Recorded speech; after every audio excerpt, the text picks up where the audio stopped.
I want to talk about meaningless words. Meaningless words. And that's been on my mind for the last week or so, ever since the shooting in Pennsylvania, the attempted assassination of Donald Trump, which resulted in the death of a firefighter shielding his family from bullets.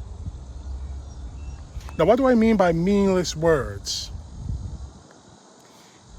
This whole week, we kept hearing from the RNC, from the Republican Party, from the MAGA, that the RNC was going to be a platform for unity. That this is going to be the new era of Donald Trump, the new era of unity for our country. It wasn't. It was not. Now, I saw a lot of the clips from people like Amber Rose, from people like Pierre Navarro, from politicians like Tim Scott, and especially managing Taylor Greene. Not to mention Hulk Hogan introducing Donald Trump himself. I didn't see unity. There was no unity, so those were useless words. Now, I can only speak for myself. I'm a saved Christian. I believe wholeheartedly that the blood of Jesus Christ saved me. Now, I don't know if you are not. If you are, praise Jesus. If you're not, praise Jesus. I hope you find your way. But if I were to survive something like that, if I were to survive someone trying to kill me, I would be on my knees thanking God that I'm still standing here making this video for you. I would be thanking God on my knees, saying, I'm alive, praise Jesus. Those would not be meaningless words for me, because I would wholeheartedly mean those words. Donald Trump saying I shouldn't be here, I should be dead, all that stuff. I would like to believe that those weren't meaningless words from him. I would like to believe that that situation, the attempted assassination of his life that resulted in one other person being shot and another person actually dying, shielding his family from bullets. I would like to believe wholeheartedly that if a person were in that position like Donald Trump's, he would get on his knees, as I would do, and thank God he's still alive. Or at least something would snap in my head and said, maybe that was a wake-up call. I can't be like this anymore. I can't be what everyone is trying to label me as. I can't act the way everyone expects me to act. Unfortunately, those are meaningless words when it comes to Donald Trump. I see the entire RNC, forgive me, screaming that we should be praying for Donald Trump. I do pray for Trump. The night that happened, before I went to bed, I prayed that not only was he going to survive, I also prayed for the others who were shot, especially the firefighter. I'm not going to try to name him because I don't want to screw up his name in respect to his family. However, I also prayed that this would be a wake-up call for Donald Trump. Someone shot at me. I can't be like this anymore. Maybe someone on the left wing tried to kill me because I'm too extreme. Maybe the light bulb snaps in my head. But unfortunately, that didn't happen. And we know it didn't happen. Hell, him standing up for 9 seconds while Secret Service agents were trying to pull him off stage, screaming his fist in the air, fight, fight, fight. Then the Secret Service trying to get him out of there. He was exposed for 9 seconds.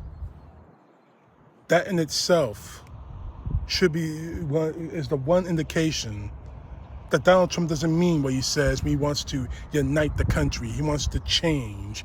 He wants to make things better. He wants to stop being this destructive person. Those are meaningless words. But now you got, during the entire NRC, shoot, I keep screwing that up. The entire RNC, we got nothing but people screaming that evil took a shot at Trump and they missed, blah, blah, blah. Not once did they mention the firefighter that was killed until that last night when they put a mannequin up with firefighter bunker gear screwing up his last name in his print on. That was the only time in that entire few days up to the rally in Michigan was that firefighter ever mentioned. Again, useless, meaningless words. Now I prayed that this would be a wake-up call for Trump. I really did. Because quite honestly, you survive something like that, it changes you for life. It changes you, sometimes for the good, sometimes for the bad. Now, as a Christian, not to get into many details, because I don't want to put anyone's business out on the street. Someone gets a terminal diagnosis. Someone says they got cancer or high blood pressure or anything that's extremely terminal. They survive it. Not just by medical science, but by God's blessing. Because God created doctors and medical science too. Doctors can work miracles by God through their hands and their minds. I truly believe that. My stepmother's a cancer survivor. Members of my family survived cancer. Friends of mine, their family members survived cancer. And I thank God for that every day, that they're in my life, still in my life. So you have two avenues before you. Something traumatic happens to you. Do you wallow in self-pity or say, woe is me? Or do you get to work? And as a Christian, that means praying, fasting, asking others to do the same for you, praying God for a miracle. Because believe it or not, he hears all prayers, and even if sometimes the answer happens to be an unfortunate no. But when Donald Trump was shot at, I won't go into any conspiracy theories because I don't want to do that. Not with this video. But when he was shot, something he should have snapped into his head, saying something about me's got to change, because again, we don't know the motives of the shooter. Maybe he was just trying to look for fame. Maybe he was just a psychopath.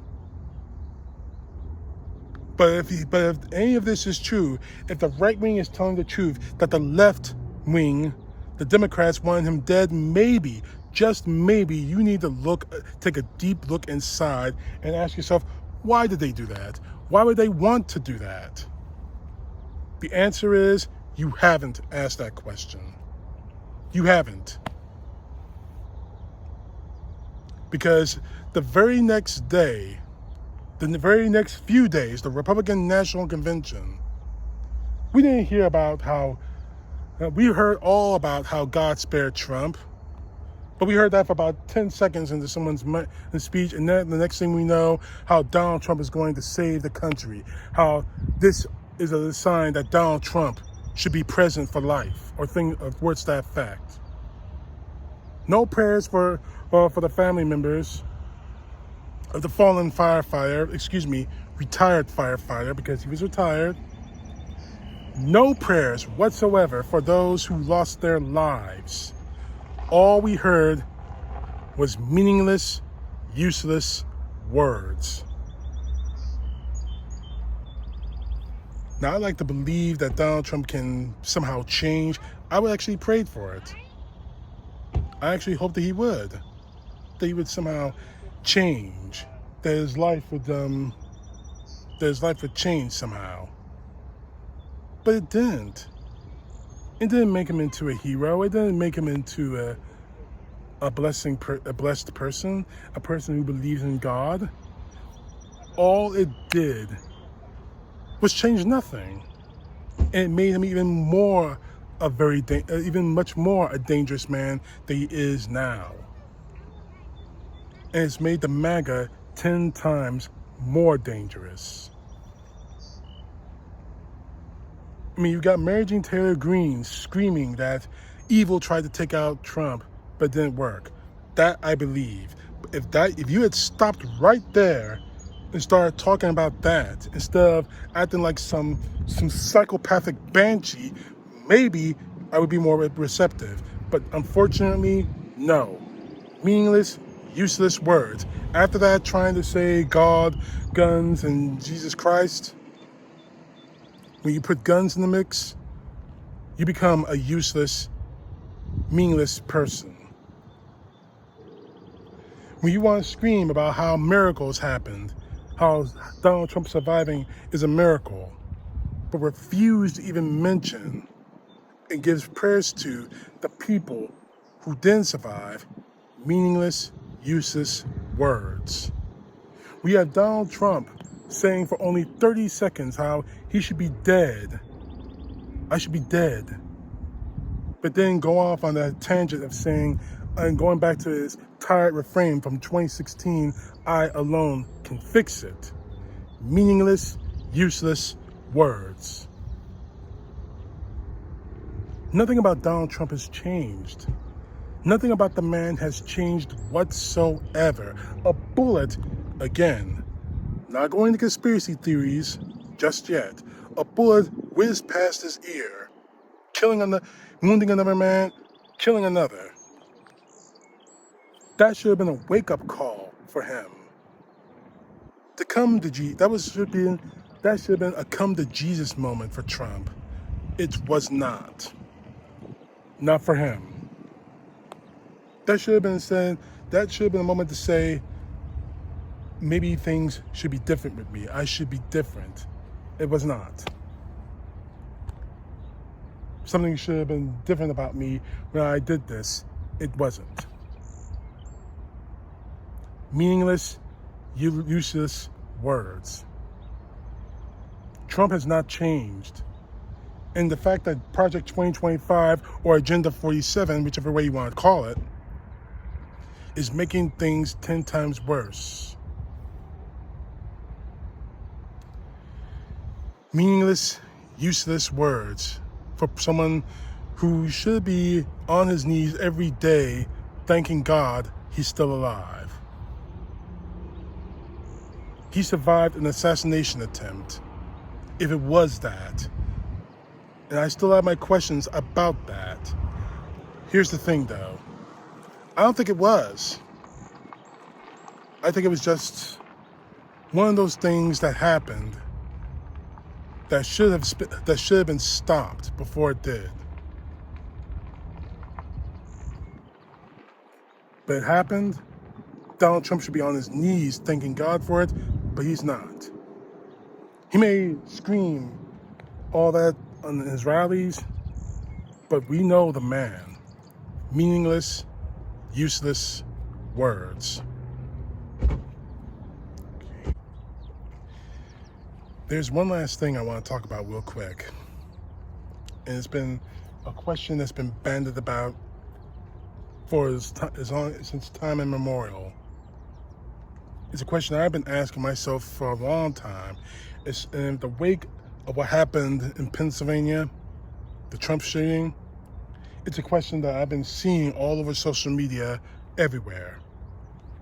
Why is it that a firefighter, a guy who retired after spending almost his entire life running into burning buildings where others are running out, saving lives and property, one of the good ones in the world, why are people like him the ones who die? And people like Donald Trump, now this is me talking, people like Donald Trump, a criminal, a liar, a liable racist, a liable rapist, a thief, a liar, and a coward, why is it that he gets to live and people like this firefighter don't? Why? That is a question that's been bandied about in my head for a very, very long time. That's a question that's been on my mind for a long time every time I see a mass shooting. Every time I turn on the TV and find out that another African-American kid was murdered by police officers. Why do they get to live and the others who honestly didn't do anything, who honestly innocent, why do they die? What's the point? Why is it that Donald Trump, a man who is a confirmed, convicted criminal, a man who nearly ripped this country apart because he lost an election, why does he get to live? And people, like the kids in Uvalde, the kids in Parkland, the kids at Sandy Hook, the people in Buffalo, in the Buffalo supermarket, the people in that Walmart in El Paso, the people in that church in Texas, the people at the Tree of Life Synagogue in Pittsburgh, why did they get to die? Why did they have to die? And Donald Trump gets to live, or someone worse as Donald Trump gets to live. Why? I can't answer that question, and I don't think anyone can. I honestly don't know. And I truly believe that that in God's plan. I truly believe that, no matter how many people want to say that that's a cop-out. And it may sound like a cop-out, to be honest with you. But there's a but in that. However, that still begs that question. Why he gets to live and why everyone else gets to die? I wish I had an answer for you. I don't. I wish I did. That is a question that man has been asking himself since time immemorial. That's a question that people have been wrestling with for centuries. Why did these group of people get to live who are truly horrendous? And why does this one person who probably didn't do a thing, didn't sin, didn't steal anything, didn't lie, anything, a person who's probably 5, 10, 15 years old, probably didn't have a chance to do anything wrong, why did they get to die?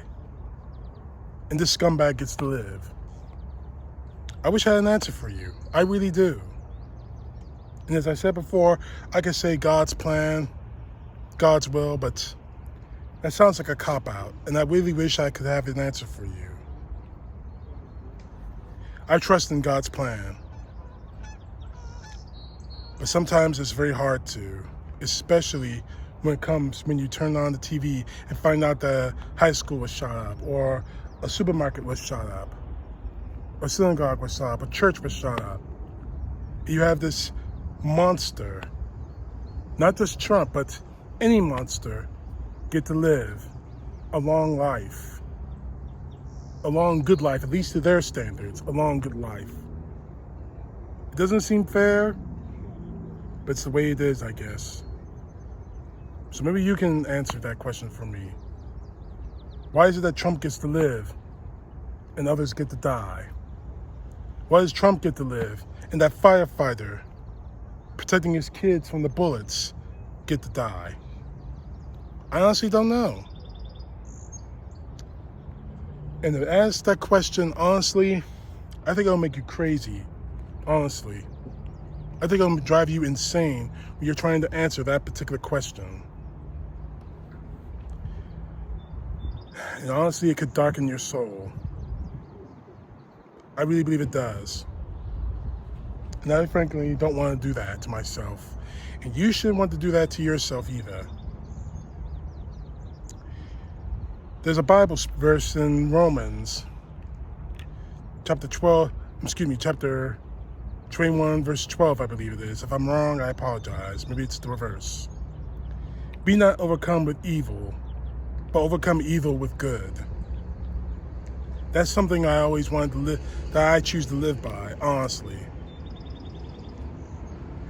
Asking that question, pondering over that question, For me, honestly, it darkens you.